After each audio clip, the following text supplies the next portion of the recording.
after 8 years of record food price increases that has forced people not just to food banks, but to literally jump into dumpsters and bring their phones that they can network on Facebook to share tips on how to eat out of garbage cans.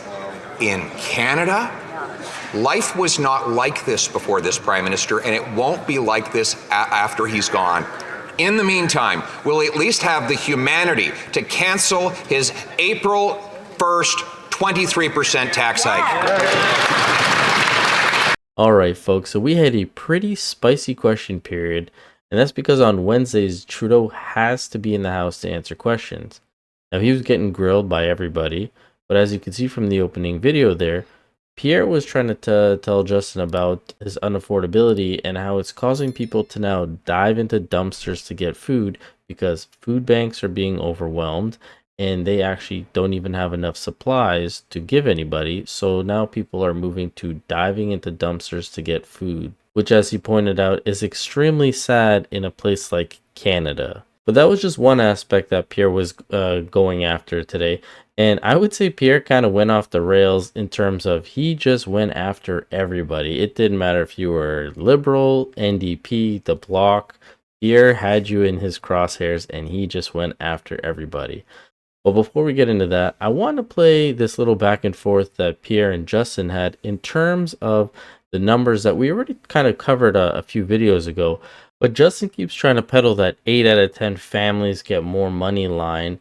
And Pierre actually challenges him on doing the math to prove him wrong. I do believe this might be one of the first times the Leader of the Opposition has ever recognized that there is a Canada carbon rebate that he is going to cancel. Checks that he will prevent from delivering to Canadians right across the country. 8 out of 10 Canadians households get more money than they pay in carbon pricing in the provinces in which they apply. In Alberta, $1,800 a year to a family of 4. $1,200 a year in Manitoba. Even in Ontario, $1,120 to a family of 4 in Ontario. That's money in their pockets that he wants to take away. The Honourable Leader of the Opposition. Well, I'm glad he mentioned his phony rebates because $1,800 in Alberta is the rebate. That's what he said. You heard him. Here's the gross cost. $2,943. So he's going to take away $2,943, but give back $1,800 and then ask you to be thankful for it, Mr. Speaker. Isn't that just proof that the carbon tax is just like him, not worth the cost? The Right Honourable Prime Minister. Speaker, the Parliamentary Budget Officer himself recognized that the $1,800 in rebate that we're sending, for example, to a family of 4 in Alberta is more than that family of 4 costs with the price on pollution. That is the calculation that is done right across the country that shows that 8 out of 10 families are better off with the Canada carbon rebate than they pay in the price of pollution in areas in which it's brought in. We are both fighting climate change and delivering more money to households across the country, money that he wants to take away. The Honourable Leader of the Opposition. Speaker, the Parliamentary Budget Officer report is in my hands. Page 3 of a distributional analysis of the federal fuel charge under the 2030 emissions reduction plan. Google it. Look it up. It's on the Parliamentary Budget Officer's website. You don't have to believe me, and you certainly don't want to believe him. Go look for yourself. The average Ontario family will pay $1,674 in carbon taxes next year. That's $630 more than they get back in rebates. So why doesn't the Prime Minister Google it, look up the report, check the facts, and axe the tax? The Right Honourable Prime Minister.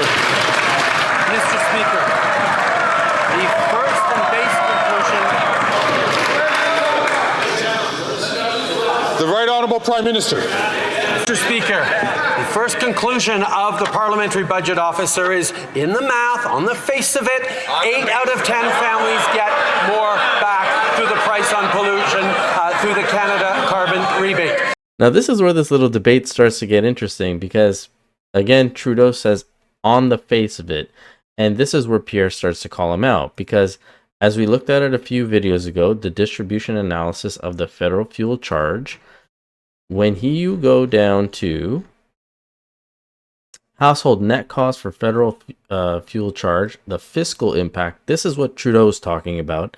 It states, considering only the fiscal impact, we estimate that most households will see a net gain. So yes, on the face of it, this is what they state. But as you're going to hear from Pierre, and as we've already talked about last time, when they actually implemented the fiscal and the economic impacts, they state when the economic impact is combined with the fiscal impact, the net cost increases for all households, reflecting the overall negative economic impact of the federal fuel charge. And they even show pricing here and how you're always in the negatives, or you're not getting money back really. You only got money back in pretty much the first column. The other two columns forward, you didn't get nothing back. So this is what Pierre is looking at. And again, Justin's looking at the other part only. So let's get back into Pierre calling him out on that. The reality is, if one wants to talk about longer-term and broader economic consequences of a price on pollution, you have to talk about the cost of inaction. You have to talk about the benefits of investing and innovating in carbon reduction technologies. That's the full picture that the Leader of the Opposition doesn't want to look at, because he doesn't think you can build a strong economy and fight climate change at the same time. The Honourable Leader of the Opposition. Mr. Speaker, he's doing neither at the same time. Mr. Speaker, the parliamentary budget, first of all, I should catch that word he said, on the face of it. Carbon tax is terrific. Well, the parliamentary budget officer actually did the calculation of the full fiscal and economic cost for the average family. And he found that every family in the middle class is worse off under the carbon tax. For example, in Ontario, the net cost for the average family above and beyond rebates is $627 this year. How are they going to pay for that? The Right Honourable Prime Minister. Mr. Speaker, families in Ontario are going to be getting a Canada Carbon rebate worth $1,120 this year. That's a family of four. A family in Nova Scotia, $824. A family in Saskatchewan, $1,500 this coming year. And that is more for 8 out of 10 families than the price on pollution actually is. We are fighting climate change. We are innovating and creating jobs of tomorrow. And we're putting more money in the pockets of Canadians, checks that Leader of the Opposition would take away. The Honourable Leader of the Opposition. Mr. Speaker, here's a very simple way to measure it up. Right here from the Parliamentary Budget Officer's report. The total gross cost of the carbon tax in Ontario is $1,674 for this coming year. $1,674. $1,674. $1,674. How much is the rebate? Le très honorable Premier Ministre. With record-setting wildfires last year, with floods, with climate.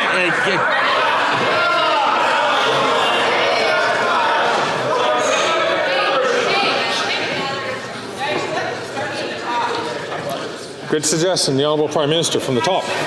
Mr. Speaker, with record-setting wildfires across the country, with droughts, with floods, Canadians know the costs of the impacts of climate change. The Leader of the Opposition has no plan to fight climate change. He's not proposing anything except, Mr. Speaker, to pull away both the price on pollution, which forces polluters to pay right across the country, that puts more money through checks that arrive 4 times a year in Canadians' pockets in the jurisdictions where there is a carbon price. We have a plan to fight climate change and put money in people's pockets. He has no plan. The Honourable Leader of the Opposition. Whoa, he doesn't need to get angry about it. Just asking some numbers here. Just some numbers. Right? So he was very anxious to talk about these wonderful rebates up until a moment ago. And now he doesn't want to say a thing about it. He even gave him a fancy new name. I'm going to say it again. In Ontario, the gross cost of the carbon tax is $1,674 for the average family. $1,674. How much is the rebate? Just the number. And this is why people are losing trust in the Liberal Party, because of their lack of transparency. Justin just keeps digging himself a deeper and deeper hole.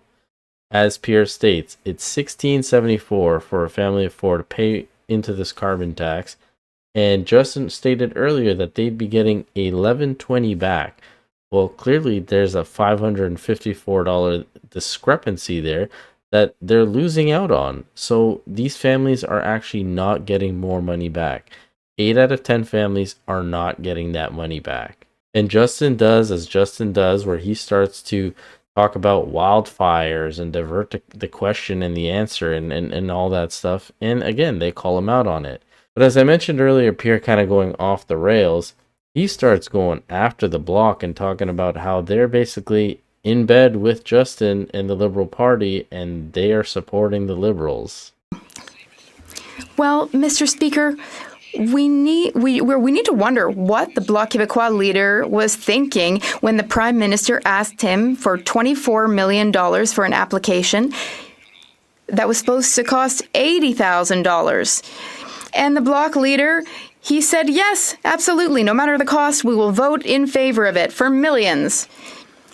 And the government House leader of the Bloc Québécois, in fact, said it's not the Bloc Québécois' job to scrutinize all government spending. We support the government and we tell them to go ahead. So what is the Bloc even good for?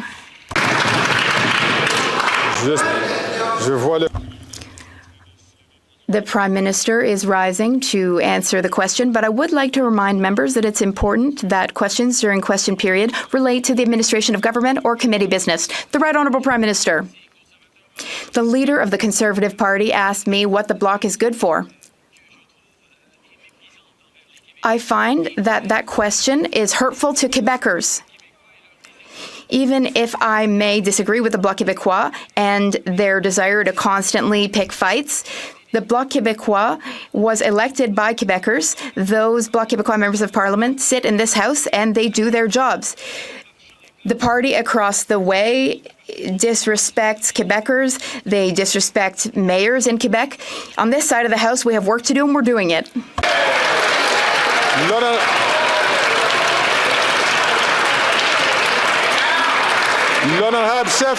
The Honourable Leader of the Opposition. Well, this is really something. There is a marriage here in this House of the Liberals and the Bloc Party. The Prime Minister compliments the Bloc applauds, then the Bloc votes to support more money for Arrive scam. The Bloc votes to drastically increase taxes along with this Prime Minister. The Bloc votes for these housing policies that have doubled the cost of housing for Quebecers. The Bloc is constantly voting with the Prime Minister to release dangerous criminals on parole. This Liberal Bloc marriage, what's it doing? What's it good for? The Right Honourable Prime Minister.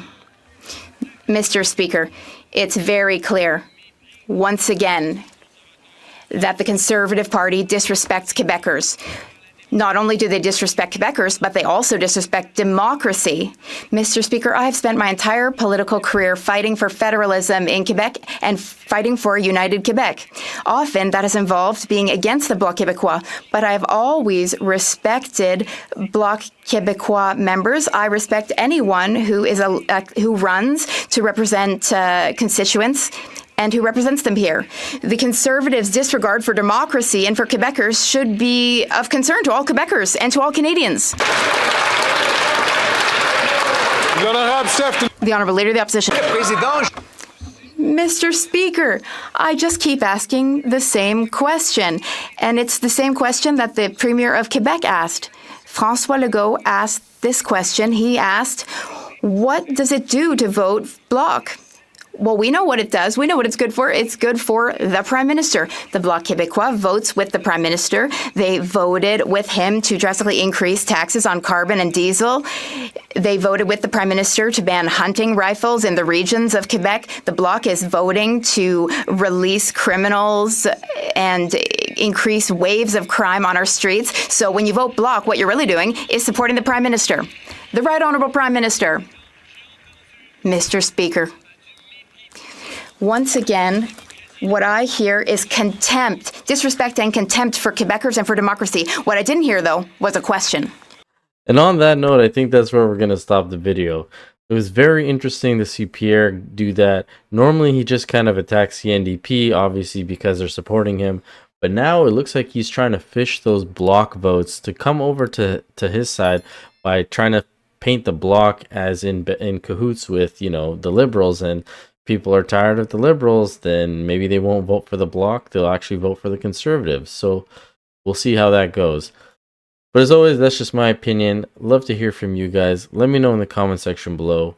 Don't forget to hit the subscribe button. And as always, I'll catch you guys on the next one. Thanks so much.